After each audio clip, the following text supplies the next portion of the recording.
Ысык Көл облусунун Жети-Өгүз районундагы нефрит маселеси дагы да уланууда. Буга чейин биздин редакция Кара Баткак мөңгүсүнүн жанында нефрит кенинен жарым асыл таштарды казуу иштери башталганы жатат деп кооптонуп жаткан жергиликтүү тургундар тууралуу материал жарыялаганбыз. Көп өтпөй кенди иштетүүнү пландап жаткан компаниянын өкүлдөрү иштин кандай жагдайда жүргүзүлөрүн так көрсөтүү үчүн жергиликтүү бийлик өкүлдөрүнө экскурсия уюштурушкан. Аталган экскурсияга биздин тартуучу топ чакырылган эмес. Анткени иш-чара достук жолугушуусу катары пландаштырылып, алардын макулдугун алуусу болушу мүмкүн. Мындан улам биз дагы ат менен 5-6 сааттык жолду басып, аким жана жергиликтүү депутаттар менен бирге жерине бардык. Жеринде компаниянын өкүлү алардын иш планын түшүндүрүп, кен иштетүүчүлөр мөңгүгө канчалык жакын бара турганын GPS менен көрсөтүп, 3,5 чакырым бараарын билдирди. Бирок жергиликтүү депутаттардын кадамы менен болжолдуу 1,5 чакырым чыкты. Это камень, это называется К4. Да. А дальше это же ледниковый. Также там рейки. Бул таш К4 деп аталат. Андан ары мөңгү болуп кетет. Андан ары биз ал жакка бара албайбыз. Эч ким бара албайт. Керек болсо америкалыктар дагы бул жерде жайкысын жалаң таштар чек арасы бар. Андан соң мөңгү башталат.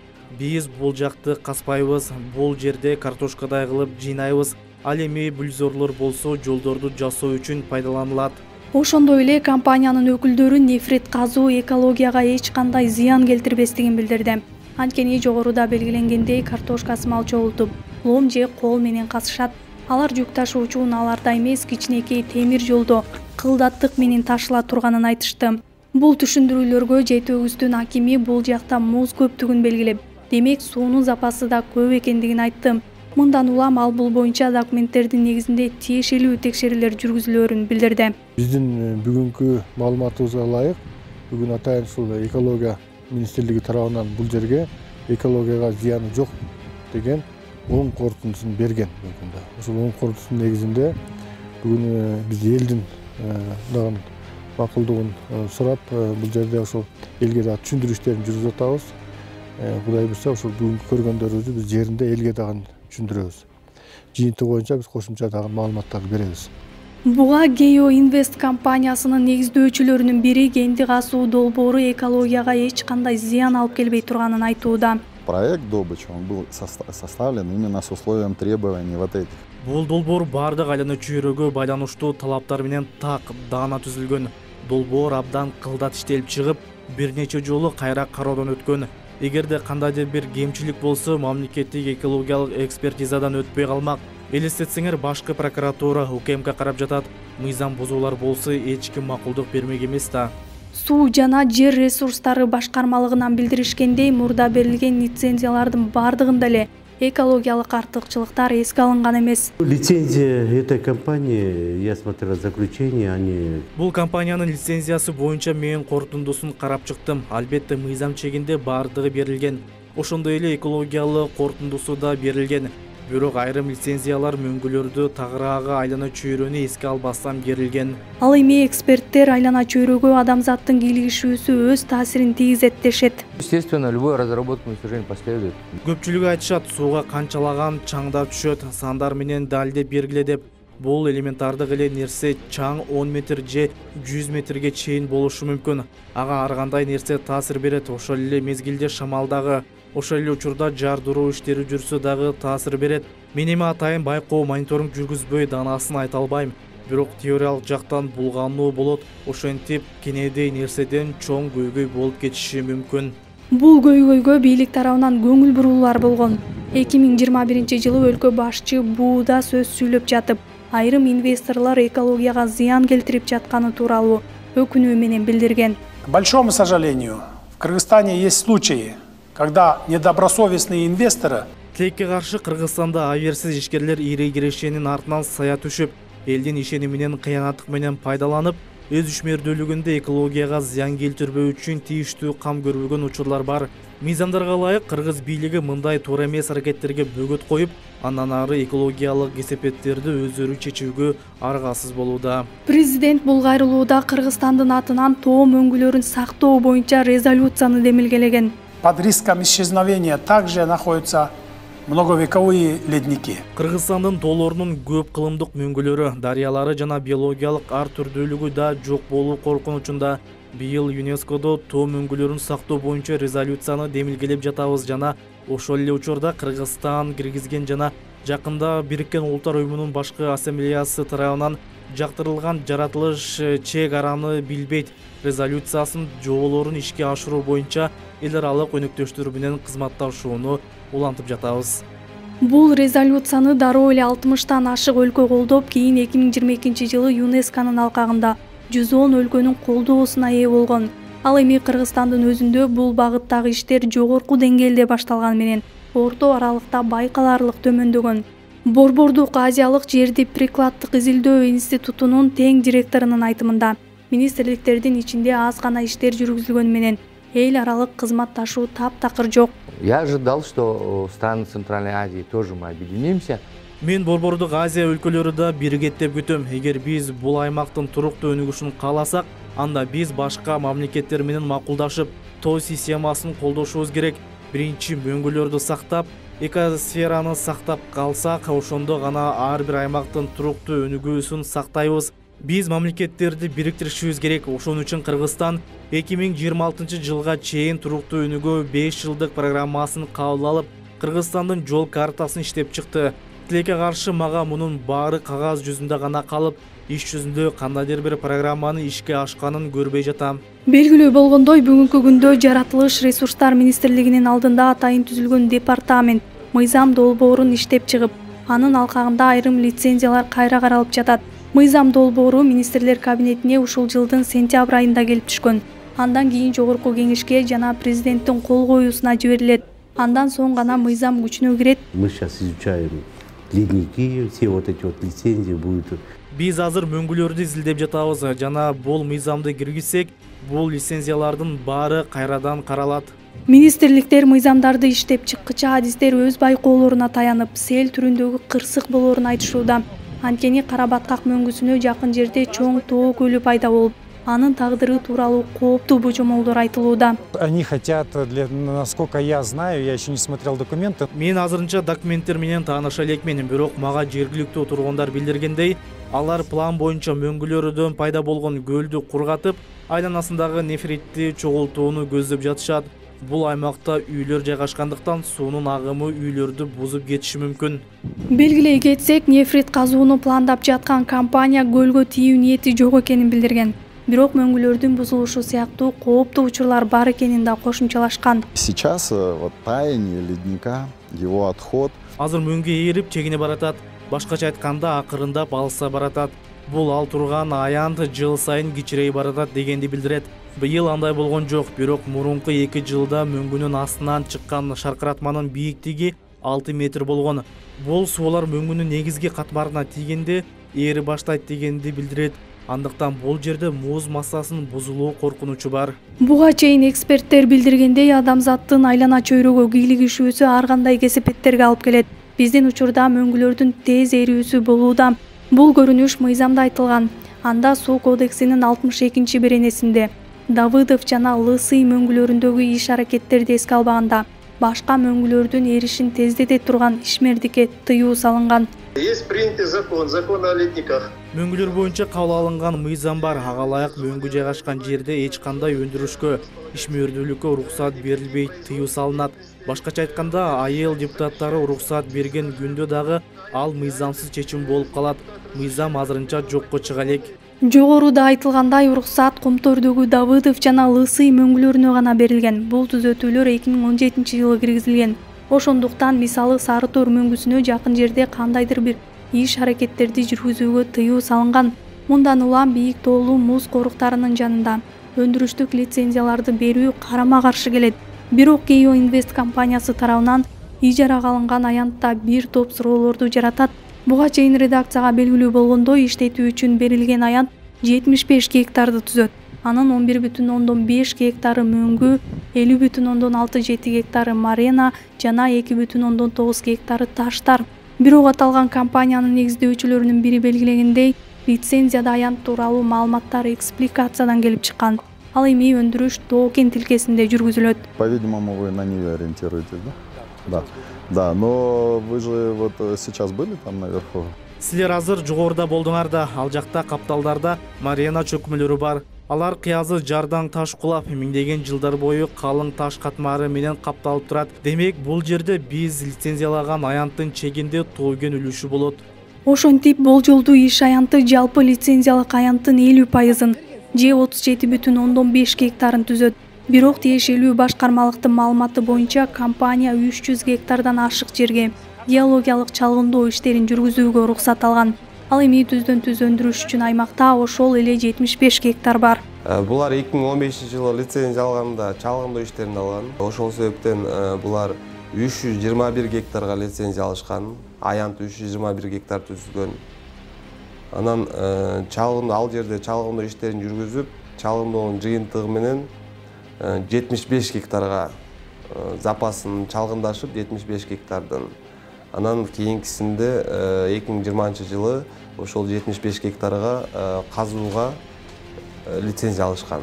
Бүгүнкү күндөгү лицензиялык аянты 75 гектар .28-ти түзөт. Ошентип 3 гектардан бир аз азыраак таш бар аймакта кен казууга уруксат берилген. Ал боюнча жергиликтүү депутаттарга баяндама жасалган. Ал эми мөңгүлөрдүн бир түрү болгон Марена, башкача айтканда, бул көп жылдык суунун кору болуп саналат. Ал эми бул муз катмарында нефритти казып алуу иштери жүргүзүлөт. Если каменный материал покрывает больше, чем метр, то стаивание Марены вообще не происходит. Эгерде таш материалы 1 метрден ашса, анда Марена такыр эрибейт. Ал эми 70 сантиметр жана андан төмөн болсо, жылына 10 сантиметрге жакын эриши мүмкүн. Бирок биз изилдеген жана биз 1 метр 20 сантиметр 1,5 метр тереңдикте болгон муз катмарынан өткөнбүз. Бул 6 жыл мурун болгон. Бир жерине жеңил гана тийгенбиз. Компаниянын өкүлдөрү белгилегенде, экскаватордун жардамы менен тереңирээк казып, нефрит кендерин тапса, анда кенди иштетүүчүлөр мамлекеттик органдар менен макулдашкандан кийин гана тереңинен казып башташат. В данный момент у нас нет разрешения вскрывать глубже. Учурда бизде терең казууга руксат жок. Негизинен бизде атайын протоколубузда тереңдикке чектөө жок деген жазуу бар. Техника, мисалы экскаватор тереңирээк казууга мүмкүнчүлүк берет. Эгерде эң башкысы нефриттен үлгүлөрү табылып негиздүү болсо, анда биз тийиштүү мекемелерге жаңы маалыматтарды беребиз. Өндүрүштү баштоо үчүн компанияга тийиштүү мекемелерден гана уруксат алуусу аздык кылат. Жаратылыш ресурстары, экология жана техникалык көзөмөл министри Мелис Тургунбаев журналисттер менен болгон жолугушууда Кара Баткак мөңгүсүнүн жанындагы нефрит кениндеги абал боюнча комментарий берүүдөн карманды. Бирок биздин тартуучу топко бейрасмий түрдө компания өндүрүштү баштоо үчүн жергиликтүү тургундардын макулдугун алуусу керектигин билдирди.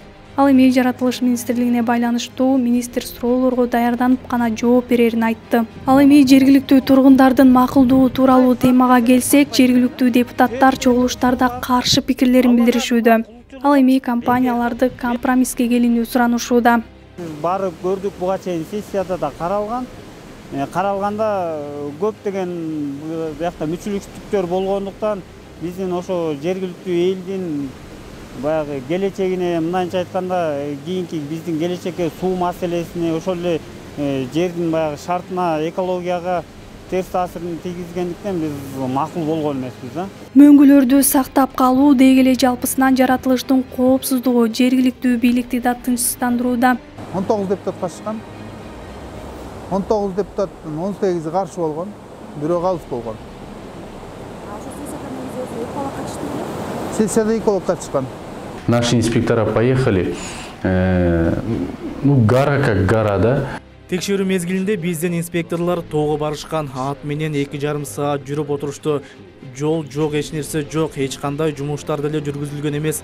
Буга байланыштуу министрлер тарабынан ведомстволор аралык комиссия түзүлүп, документтер жана өкүлдөр менен бирге иштер жүргүзүлгөн. Андан ары толугураак маалыматым жок. Муну менен бирге жергиликтүү тургундардын жыйналышында эколог көптөгөн кызыктуу маалыматтарга топтолгон. Анда нефрит казуу пландалып жаткан Кара Баткак мөңгүсү уникалдуу болуп эсептелгендиктен 60-жылдардан бери ага байкоолор жүргүзүлүп келет. Ошол эле учурда аны изилдеген илимпоздор эл аралык уюмдардагы кесиптештери менен маалыматтарды бөлүшүп келишет.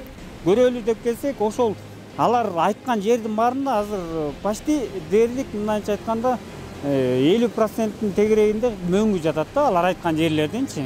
Сессияда алар бизге презентация кылып бергенде, алар эч кандай эмеге баягы көп жылдан бери кылымдап жаткан мөңгүлөргө эч кандай залакка тийбейт, биз аяка жетпейбиз деген сөздөрдү айтышканда, биз барып жеринен көргөндө, рас жерине барып көрүп турбуз, ошого да аябай эме болуп атабыз да, эртерээк барып көрүп, ошо таанышканыбызгачы.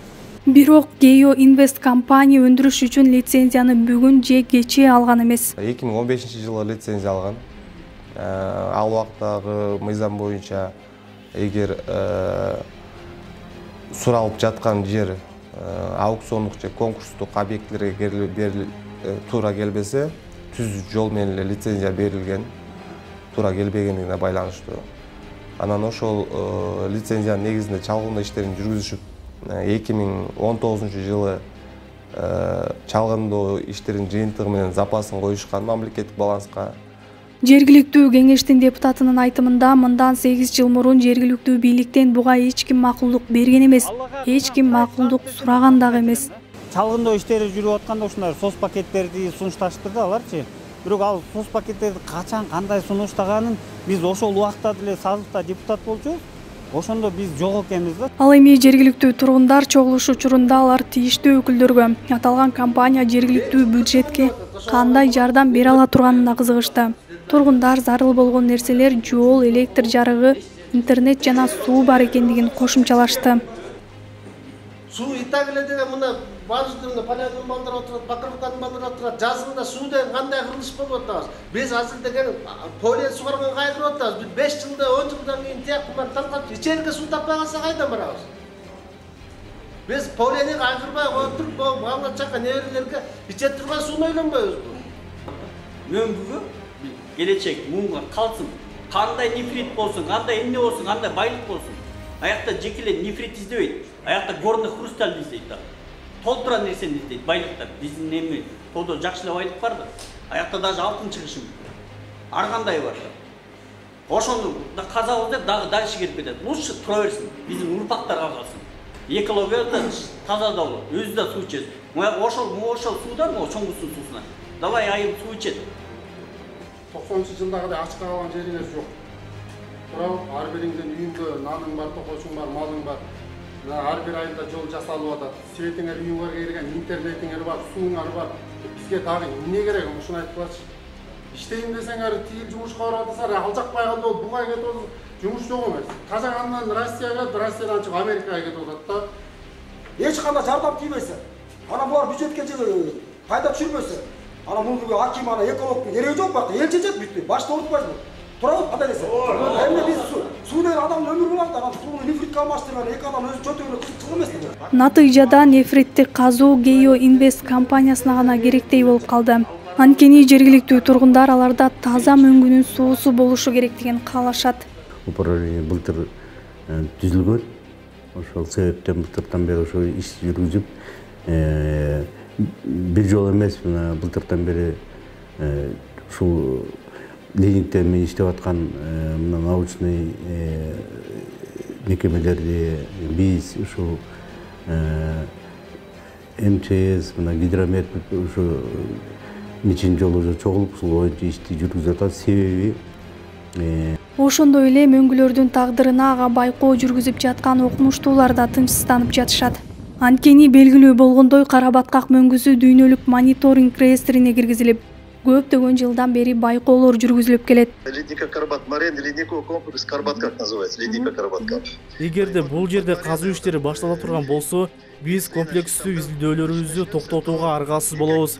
Изилдөөлөр 1948-жылдан бери жүргүзүлүп келүүдө. Мындай изилдөөлөр СССРдин мезгилинен бери эки гана туюк суу жана кара баткакта жүргүзүлүүдө, башка мөңгүлөрдө кечирээк башталды. Бул мөңгү дүйнөлүк мониторингдин тизмесине кирген. Эгерде биз мониторингди токтотсок, эртең дүйнөлүк мониторингдин атайын кызматы бийликке кайрылат. Мындан тышкары дал ушул бийик тоолордо жашаган кызыл китепке кирген ак элбирс, аюу өңдүү жаныбарларды да унутпашыбыз керек. Аларга дагы казуу иштери кандайдыр бир таасирин тийгизбей койбойт.